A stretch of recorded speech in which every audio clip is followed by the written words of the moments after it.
The US court exonerated the Supreme Court of Hinduism on the false accusation of rape. But the case in India still delayed. Why? What happened to the evidences submitted for the legal proceedings?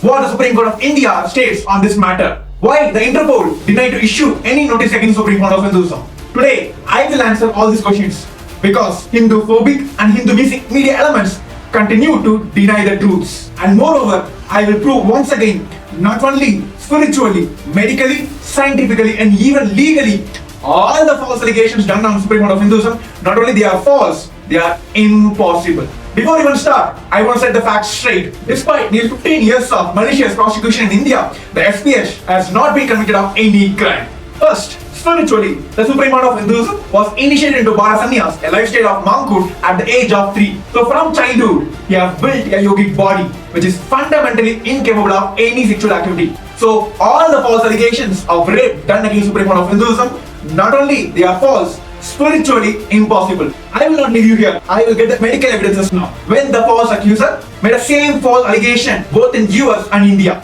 In India, the state prosecutions, as per the court order, they made a potency test on Swamiji. The report says, first, he has a low level of testosterone, which measured at 12.5 nanogram per deciliter, where the normal value of a common adult man is 250 to 1000 nanogram per deciliter. Second, he has a low releasing hormone, which stimulates the growth of testosterone. Third, he has a bilateral varicose cell and insufficient blood flow. Fourth, along with the low testosterone hormone level, there is a presence of gynecomastia. So this chronic endocrine disorder stands as an irrefutable evidence for his impotence. So all the false allegations made against Supreme Court of Hinduism, not only they are false, medically impossible. All the reports are examined by the various experts on this field. All of them made a one statement straightforward that this low level of testosterone cannot be induced in a short span. It is spanning over a decades. So once again, all the allegations done against Supreme Court of Hinduism are not only false, scientifically impossible. While all these legal proceedings are happening in India, the Southern District Court of Ohio investigated all the evidences and verified the fact and made a judgment exonerating the Supreme Court of Hinduism on this false accusation of rape. Not only that, they penalized the false accuser almost $500,000 US. So once again, all the allegations done against Supreme Court of Hinduism are not only false, legally impossible. But the case in India is still delaying. Why? Because the state prosecution suppressed all the evidences. First, they suppressed the medical reports done on Supreme Court of Hinduism. Second, they suppressed the medical reports of the false rape accuser, which clearly says she has several sexually transmitted diseases. Third, they denied to consider the US District Court Ohio order.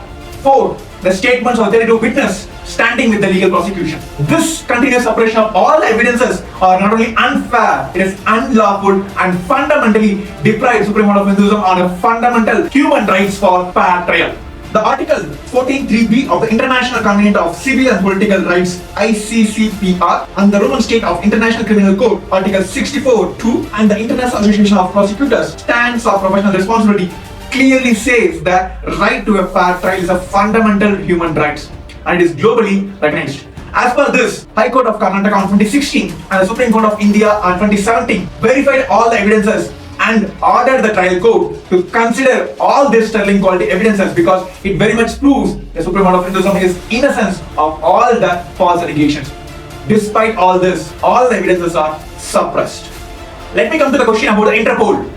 Res Judicata. It is a fundamental principle of international law, meaning matter already judged. When a matter has been adjudicated and a final judgment is rendered in a one court, other courts and other jurisdictions are obliged to uphold and respect the judgment. It is recognized in Indian and US legal system. The United Nations and many other international organizations like Interpol and the International Court of Justice consider res judicata as a fundamental principle of international law. So the Interpol considered all these facts and they recognize the US judgment because the US judicial system continuously ranked higher in the international assessment of rule of law compared to India. So they categorically refused all the records for issuing any notice against the Supreme Court of Hinduism. So this refusal of Interpol underscores the univocal and international recognition of Supreme Court of Hinduism's legal exoneration. So after this, even the Indian judicial system, Bangalore Court on 27th May 2019 upheld the US District Court order and they have also penalized the false rape accuser almost $500,000 in Indian currency. So considering all these facts, the pending case in India is bound to be disposed. This anti-Hindu media, Hindu-phobic and Hindu-mesic media elements continuously suppress this truth because this is a bias they are continuously doing for the minority indigenous Hindu tradition and their community and their leaders. But understand, global Hindus have woken up. You cannot manipulate them anymore. So publish this truth as it is now. DOT topic.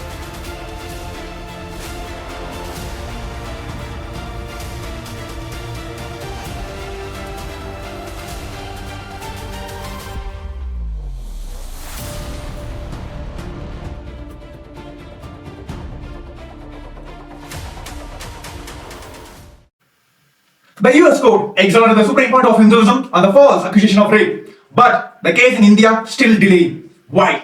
What about the evidences submitted for the legal proceedings? What the Supreme Court of India states on this matter?